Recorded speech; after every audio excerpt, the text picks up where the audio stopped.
Aling utos o gawi ang nagpapakita ng paglabag sa pagsunod at paggalang? A. Anak na tumutulong sa mga gawaing bahay. B. Anak na agarang sumusunod sa utos ng mga magulang. C. Mag-aaral na pumapasok sa paaralan na may sigarilyo at inumin.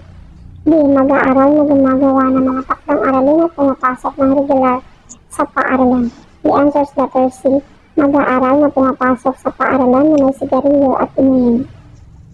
Next, ang sumusunod ay katangian ng mga kabataang may paggalang sa mga magulang maliban sa A. Pinagsisilbihan ng mga lolo at lola. B. Nagkikibit-balikat kapag inuutusan. C. Sumusunod sa mga alituntunin sa tahanan. D. Hindi lumalabag sa batas na ipinapatupad sa paaralan. The answer is letter B. Nagkikibit-balikat kapag inuutusan. Next, alin sa mga sumusunod ang hindi kabilang sa magagandang kaugalian ng mga Pilipino tungkol sa paggalang sa nakakatanda? A. Pagmamano, pag-alis at pagdating ng bahay. B. Pagtugon sa kanilang pangangailangan at kahilingan. C. Pagpapaubaya ng pangangalaga sa mga bahay ampunan. D. Pagpaparamdam sa kanila na sila ay naging mabuting halimbawa. The answer is letter C. Pagpapaubaya ng pangangalaga sa mga bahay ampunan. Next, pagsuway sa utos ng magulang, kawalan ng paggalang sa magulang. Pagtakas sa paaralan, isklang. A. Kawalan ng tiwala sa mga guro. B. Paglaban sa namamahala sa paaralan. C. Kawalan ng paggalang sa gwardiya. D. Kawalan ng paggalang sa magulang. The answer is letter C. Kawalan ng paggalang sa gwardiya. Paglaban sa namamahala sa gobyerno. Ibig sabihin, paglabag sa paggalang sa may otoridad. Ang pagsasagot-sagot sa ate habang inuutusan ay blank. A. Paglabag sa paggalang sa magulang. B. Paglabag sa paggalang sa nakatatanda. C. Paglabag sa paggalang sa may otoridad. B. Paglabag sa paggalang sa may kapangyarihan. The answer is letter B. Paglabag sa paggalang sa nakatatanda. Next, mula pagkabata ay nakaugalian na ni Mang Berto ang pagmamano sa mga nakatatanda bago umalis at pag-uwi sa bahay, sapagkat iyon ang madalas na habilin ng kanyang mga magulang. Ngayon na mayroon na siyang sariling pamilya, gusto niyang iyon din ang gawin sa kanyang mga anak. Anong pagpapahalaga ang higit niyang natutuhanan sa kanyang mga magulang? A. Pagpapahalaga sa pamilya. B. Pagmamalaki sa nakatatanda. C. Pagsunod sa mga batas na sa tahanan. B. Paggalang at pagsunod sa mga magulang. The answer is letter D. Paggalang at pagsunod sa mga magulang. Next, nararapat may galang at sundin mo ang iyong mga magulang kung ito ay para sa iyong kabutihan. Kung sakaling nagkamali ang iyong mga magulang at ang nais nila ay tumapit ka sa patalim, susundin mo ba sila? A. Oo, dahil magulang ko sila. B. Oo, dahil wala akong magagawa kundi sundin sila. C. Hindi, dahil ako pa rin ang masusunod anuman ang naisin ko. D. Hindi, dahil ang pagtalima sa masamang gawain ay kawalan ng paggalang sa Panginoon. The answer is letter D. Hindi, dahil ang pagtalima sa masamang gawain ay kawalan ng paggalang sa Panginoon. Next, napagalitan ka ng iyong lola dahil narinig niyang sinasagot-sagot mo ang iyong ina. Dapat bang magkaroon ka ng sama ng loob sa lola mo? A. Oo, dahil nasaktan ako sa mga masasamang salita. B. Oo, dahil nangingialam siya sa usapan namin ng nanay ko. C. Hindi, dahil tama lang ang pagtutuwid ng lola sa hindi maayos na pakikitungo. D. Hindi, dahil mas maraming alam ang lola kaysa sa ina, kaya nararapat na pakinggan. The answer is letter C. Hindi, dahil tama lang ang pagtutuwid ng lola sa hindi maayos na pakikitungo. Next, isa sa mga alituntunin ng paaralan, ang pagsuot ng ID sa tuwing papasok. Kaya sa tuwing papasok ang mga mag-aaral, kailangang tingnan ng mga gwardiya ang bawat mag-aaral kung nasunod ba ang alituntunin ito. Bilang mag-aaral, nararapat bang sundin ang batas na ito? A. Oo, dahil ito ay alituntunin ng paaralan na dapat sundin para sa aming ikabubuti. B. Oo, dahil mag-aaral ka sa isang institusyon, kaya susundin ito kahit labag sa kalooban. C. Hindi, dahil malaya akong sundin ang sariling kagustuhan dahil dito ako masaya at komportable. D. Hindi, dahil demokrasya ang pamamahala ng Pilipinas kaya nararapat na bigyang laya ang mga mag-aaral. The answer is letter A, oo, dahil ito ay alituntunin ng paaralan na dapat sundin para sa aming ikabubuti. Next, sinutusan ka ng iyong ina na bumili ng bigas habang ikaw ay naglalaro ng Mobile Legends. Ano ang pinakanararapat mong gawin? A. Magkukunwaring masama ang pakiramdam. B. Magagalit at magdadabog dahil na pag-utusan. C. Tatayo at susundin ng ina sa ipinag-uutos nito. D. Sasabihin na may ginagawa pa kaya iba na lang ang utusan. The answer is letter C. Tatayo at susundin ng ina sa pinag-uutos nito. Next, nangako si Jade sa tatay niya na uuwi siya bago mag-ikasampo ng gabi. Subalit nagkayayaan ang barkada na sumaglit sa isang computer shop. Mag-aalauna na ng umaga na mapansin ni Jade ang oras kaya siya ay nabahala. Hindi niya alam kung ano ang idadahilan sa ama. Kung ikaw si Jade, anong pinakatamang kilos ang gagawin mo? A. Umuwi ng umaga at sasabihin malakas ang ulan. B. Magmamadaling umuwi at sasabihin sa ama ang totoo. C. Idadahilan na natatakot umuwi mag-isa sa gabi kaya umuwi na lang kinaumagahan. D. Sasabihin na lang na naubusan ako ng pamasahe kaya lumakad at matagalang makauwi. The answer is letter B. Magmamadaling umuwi at sasabihin sa ama ang totoo. Next, ang gratitude ay nagmula sa salitang Latin na gratus, nang ibig sabihin ay blank. A. Pagtatangi. B. Pagpapakumbaba. C. Nakalulugod. D. Libre o walang bayad. The answer is letter C. Nakalulugod. Next, ang pasasalamat ay tanda ng blank. A. Isang taong nagmamalasakit. B. Pagsunod sa mga utos ng magulang. C. Matagal na pagkakilala at pagkakaibigan. D. Isang taong puno ng biyaya at isang pusong marunong magpahalaga. The answer is letter D, bro. Isang taong puno ng biyaya at isang pusong marunong magpahalaga. Next, alin sa sumusunod ang tamang halimbawa ng biyayang pisikal? A. Parangal, dangal, tagumpay, kabiguan. B. Katahimikan, dangal, kabiguan, kalusugan. C. Kasaganaan, kaunlaran, katahimikan, kalusugan. D. Pangunahing pangangailangan ng tao, kasaganaan, kaunlaran, tagumpay. The answer is letter C. Pangunahing pangangailangan ng tao, kasaganaan, kaunlaran, at tagumpay. Next, ano ang tamang pagpapakita ng pasasalamat? A. Pagsasabi ng pasasalamat ngunit kulang sa gawa. B. Paggawa ng kabutihang loob sa kapwa at paghihintay ng kapalit. C. Pagkilala sa kabutihang ginawa ng kapwa at pagsasabi ng pasasalamat.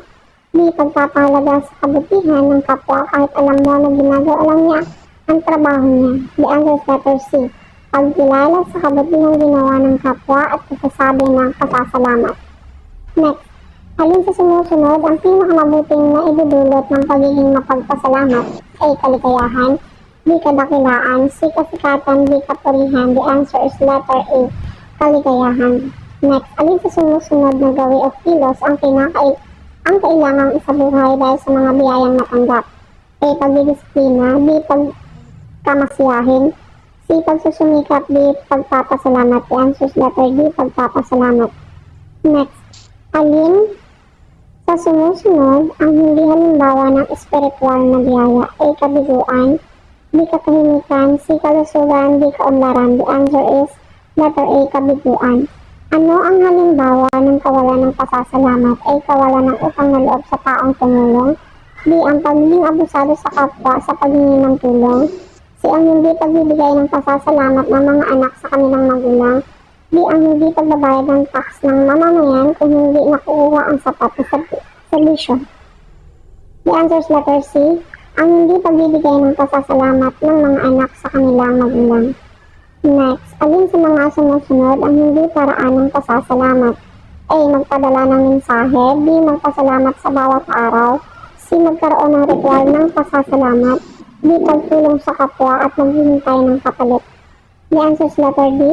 Pagtulong sa kapwa at maghintay ng kapalit. Next, ano ang tawag sa taong hindi marunong lumingon o magbalik ng kabutihang ginawa sa kanya? A. Walang isang salita. B. Walang kakayahan. C. Walang paninindigan. D. Walang utang na loob. The answer is letter D. Walang utang na loob. Next, bakit mahalagang isabuhay natin ang pagiging mapagpasalamat? A. Tungkulin natin ito.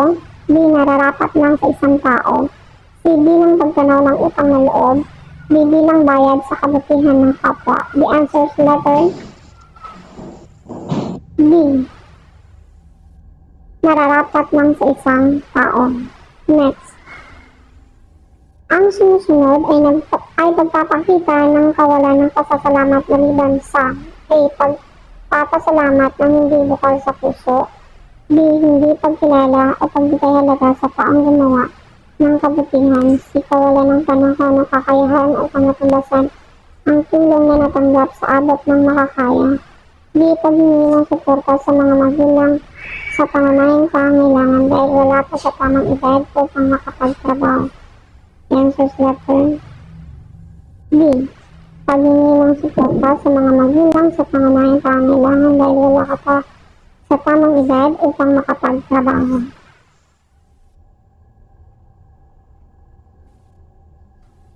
Binigyan ka ng regalo sa iyong kaarawan. Ano ang pinakanararapat mong gawin? A. Ingatan at pahalagahan ito. B. Ipagmapuri ang natanggap na regalo. C. Maghanap ng mas mamahaling regalo. D. Ipamigay sa iba dahil hindi nagustuhan. The answer is letter A. Ingatan at pahalagahan ito. Next. Sinurpresa ka ng iyong mga kaklase dahil kaarawan mo. Alin sa sumusunod ang pinakaangkop mong gagawin? A. Iiyak na lang dahil ikaw ay nasurpresa. B. Magiging masaya at sasabihin sa lahat ng salamat. C. Magmalaki dahil lahat ng iyong kaklase ay ginapit ka. D. Walang anumang gagawin dahil iniisip mo rin na tama lang na batiin kanila. The answer is letter B. Magiging masaya at sasabihin sa lahat ng salamat. Next. Saan nagsimula ang pagsasabuhay ng bertud ng paggalang? A. Lipunan. B. Pamilya. C. Paaralan. D. Simbahan. The answer is letter B. Pamilya. Tinuturuan ng mga magulang ang mga anak na gumamit ng po at opo simula ng bata pa lamang. Anong bertud ang maaari niyang taglayin sa kanyang paglaki? A. Mapagmalasakit. B. Mapagbigay. C. Matulungin. D. Magalang. The answer is letter D. Magalang. Naipakikita ang paggalang sa pamamagitan ng blank. A. Pagbibigay halaga sa isang tao. B. Pakikibahagi sa mga gawaing makasanayan. C. Pagkilala sa mga taong naging bahagi ng buhay. D. Pakikipag-ugnayan sa mga taong nakakahalubilo. The answer is letter A. Pagbibigay halaga sa isang tao. Next. Alin sa mga sumusunod ang hindi nagpapakita ng paggalang sa pagsunod at paggalang sa mga magulang, nakatatanda at may otoridad? A. Hindi pagsunod sa itinakdang oras. B. Paggamit ng ipinagbabawal na gamot. C. Agarang pagtugon sa utos ng mga magulang. D. Hindi pagkilala sa mga nakatatanda bilang kasapi ng pamilya. The answer is letter C. Agarang pagtugon sa utos ng mga magulang. Next. Natutuhan ng mga bata ang pagsunod at paggalang sa pamamagitan ng blank. A. Panggagaya sa mga kaibigan. B. Panonood ng mga vlog sa TikTok. C. Pagmamasid, pakikinig, at pagsasabuhay ng mga magagandang gawi. Letter D. Pakikiayon sa trending na nabasa o napanood sa Twitter at Instagram. The answer is letter C. Pagmamasid, pakikinig, at pagsasabuhay ng mga magagandang gawi. Next. Alin sa mga sumusunod ang hindi kabilang sa paraan ng pagsunod at paggalang sa mga otoridad? A. Maging halimbawa sa kapwa. B. Pagtanggi sa mga ipinapatupad ng patakaran. C. Lagi mong ipinapanalangin ang taong may otoridad. D. Igalang kahit magkasalungat ang pananaw at paniniwala. The answer is letter B. Boy. Pagtangi sa mga ipinapatupad na patakaran. Next. Ang sumusunod ay dulot ng kawalan ng paggalang ng isang tao maliban sa A. Malimit na nakikipag-away. B. Natutong manakit ng kapwa. C. Madalas na lumalabag sa batas. D. Nagpapakumbaba kapag napapagalitan. The answer is letter D. Nagpapakumbaba kapag napapagalitan. Alin sa sumusunod ang hindi kabilang sa paraan ng pagsunod at paggalang sa mga magulang? A. Pagtupad sa itinakdang oras. B. Paggalang sa kanilang kagamitan. C. Pagkilala sa mga hangganan o limitasyon. D. Pagsasawalang bahala sa mga gawaing bahay. The answer is letter D. Pagsawalang bahala sa mga gawaing bahay. Next, alin sa sumusunod ang hindi nagpapakita ng paggalang sa nakatatanda? A. Pag-aaruga at pagsilbi sa kanila. B. Pagsasabihan sila pag ayaw kumain. C. Paghingi ng kanilang payo at pananaw. D. Pagkilala sa kanila bilang bahagi ng pamilya. The answer is letter B, boy. Pagsabihan sila pag ayaw kumain. Ang sumusunod ay bunga ng hindi paggalang at pagsunod sa mga magulang, nakatatanda at may otoridad maliban sa A. Napapahamak. B. Naliligaw ng landas. C. Nailalayo sa kapahamakan. D. Nasisira ang relasyon ng pamilya. The answer is letter C. Nailalayo sa kapahamakan. Ang sumusunod ay kasalukuyang suliranin o problema dahil sa kawalan ng paggalang maliban sa A. Pagkukunwari. B. Kawalan ng interes. C. Kawalan ng paggalang sa buhay. D. Pagiging mapagmalasakit at mapagmahal. The answer is letter D. Pagiging mapagmalasakit at mapagmahal. Next, alin sa mga sumusunod na pahayag ang nagpapakita ng pagsasabuhay ng pagsunod at paggalang sa mga magulang? A. Inuutosang magsaing si Ann ngunit naging abala sa pagpapaganda. B. Nagmamadaling umalis si Carla kahit hindi pa tapos ang gawaing bahay. C. Sumagot ng oo si Maribel ngunit hindi niya nasunod ang utos ng magulang. B. Pinagtuunan ng pansin nito ang mga gawaing iniutos ng kanyang mga magulang. The answer is letter D. Pinagtuunan ng pansin nito ang mga gawaing iniutos ng kanyang mga magulang. Next, may pakikita ang paggalang at pagsunod kung blank. A. Iniisip ang iyong kapakanan. B. Isasabuhay ang mga nakagawian. C. Pinapahalagahan ng mga natutuhan sa kaibigan at kakilala. B. Kinikilala at ginagalang ang damdamin sa pagkabukod-tangi ng kapwa. The answer is letter D. Kinikilala at ginagalang ang damdamin at pagkakabukod-tangi ng kapwa. Next, ang sumusunod ay mga halimbawa ng paraan ng pagpapakita ng paggalang sa magulang maliban sa A. Pagmamano ng kamay. B. Pagsasabi ng ko at opo. C. Pagsunod sa kanilang utos. D. Pagbibigay ng regalo bilang suko. The answer is letter D. Pagbibigay ng regalo bilang suko.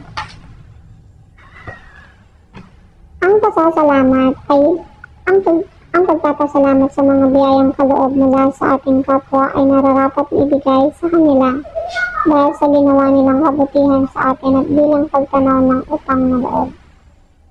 Ano ang mensahe na nais iparating sa atin ng salaysay? A. Pagkilala sa kabutihang ginawa ng kapwa.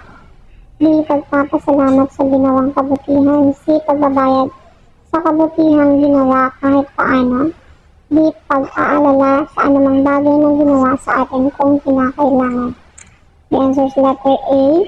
Pagkilala sa kabutihang ginawa ng kapwa. Ang sumusunod ay ang pagtugon o pagganti sa biyayang natatanggap mula sa kapwa maliban sa A. Pagpalain ka ng Panginoon. B. Bayad iyan sa tulong na ibinigay ko sa iyo. C. Salamat. Malaking tulong ito sa aking pamilya. B. Diyos ang bahalang magbalik ng biyaya sa lahat ng tulong mo. The answer is letter B. Bayad iyan sa tulong na ibinigay ko sa iyo. Alin sa sumusunod ang karaniwang ibinibigay ng mga anak sa ina sa tuwing Valentine's Day? A. Bag. B. Bulaklak. C. Sing-sing. D. Pera. The answer is letter B. Bulaklak.